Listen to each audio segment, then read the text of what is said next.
hey storytellers.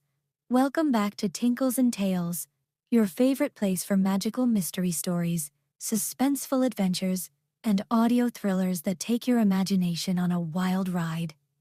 First off, thank you so much for subscribing to the channel, for all your lovely comments, and for sending in story ideas that give us chills in the best way possible. If you haven't already, hit that subscribe button and drop us a comment after this episode. We read every single one. Alright, today's story is something special. A magical mystery. A village that isn't on any map. A girl with a strange gift. And a book that only speaks when the moon is full. Are you ready to step into a world where nothing is what it seems? Let's begin. Magical mystery. Once upon a not-so-distant time, in the grey hush of a rainy morning, a girl named Mira boarded a bus she wasn't supposed to catch. It wasn't on the schedule. It didn't stop at any station. And it didn't have a driver. But Mira didn't know that. Not yet. She had been chasing a lost notebook that had blown out of her backpack and right onto the open steps of this rusty, humming, oddly warm bus. Something in her gut told her not to get on. But something deeper whispered, "Go." So she did. And the moment her foot touched the floor of that old bus, the world changed. Outside the windows, cities melted into forest, roads disappeared, signal vanished, and then just like that, the bus stopped, without a sound, in front of a crooked wooden sign that read, "Welcome to Eldro Hollow." The air smelled like pine needles and cinnamon. The trees were taller than church towers, and not a single soul was in sight. Mira stepped off, her notebook forgotten, and looked around. Behind her, the bus was gone. In front of her, a path lined with lanterns that hadn't been lit in decades, yet still glowed. She walked. Because what else do you do when the impossible becomes your only option? The path twisted like a riddle. With each step, Mira heard strange things.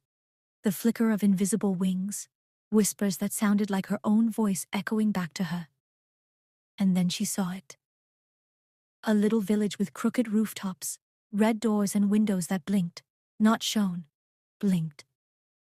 She blinked back. An old woman stood at the end of the lane, stirring something in a kettle that smoked purple. Her eyes were all white, no pupils, no iris, just glass. "You're late, girl," she said without looking. "The book's been waiting." Mira's voice stuck in her throat. "What book?" The woman grinned like she knew things no one should. "Follow the mist." And poof, she was gone, like steam from her own kettle. Mira didn't run. Not because she wasn't scared, she was terrified. But something in her chest buzzed, like a magnet was pulling her forward. And so she followed the mist. It slithered between houses, into a narrow alley, down a spiral staircase that wasn't there seconds ago. And then she saw it. The book. Thick, bound in dark green velvet, resting on a stone pedestal, covered in dust, yet warm to the touch. When she opened it, the first page simply read, "Turn the page only if you trust yourself." She hesitated, but turned it. Words began to appear in glowing gold ink. "There are things you must know, before the truth begins to show. A curse was cast on Eldro land, by mirrors, shadows, and a hand." The book trembled, and the floor beneath her vanished. Mira found herself falling, not down but sideways, into a hallway made of trees. Leaves whispered secrets, roots tugged at her memories. She saw flashes of the village, centuries ago, fires, screams. A girl who looked just like her holding the same book. The curse wasn't just on Eldro Hollow. It was on her bloodline. She landed with a thud, in the center of the village square.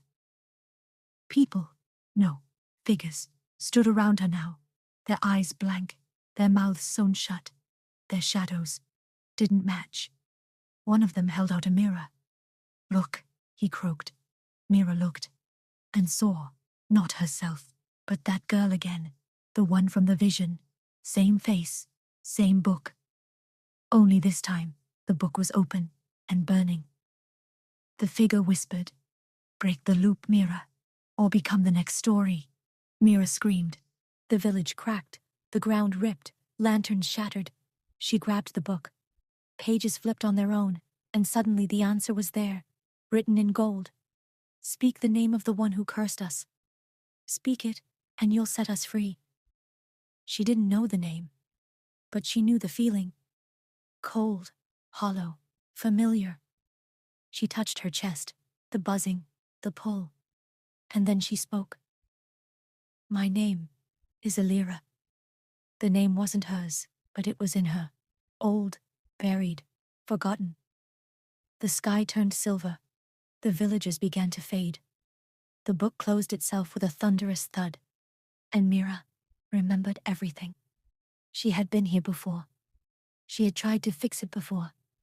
And every time, she failed. But not this time. This time she had broken the loop. Eldro Hollow shimmered, like heat waves in the air, and then vanished. All that remained was a single page from the book, fluttering in the wind. Mira picked it up. It read, "You are not the story. You are the storyteller." And just like that, she was back at the bus stop. Back in the city, notebook in hand. Only now, she writes different stories. Because once you've met magic, you never go back. And that was Magical Mystery, a Tinkles and Tales original. If you enjoyed this enchanted thriller, don't forget to subscribe, drop us a comment, and share it with someone who loves mysterious magical adventures just like this one. Your support keeps the spells flowing and the tales twisting. Until next time, keep your mind curious, your heart brave, and your flashlight close. Because in this world, stories are waiting.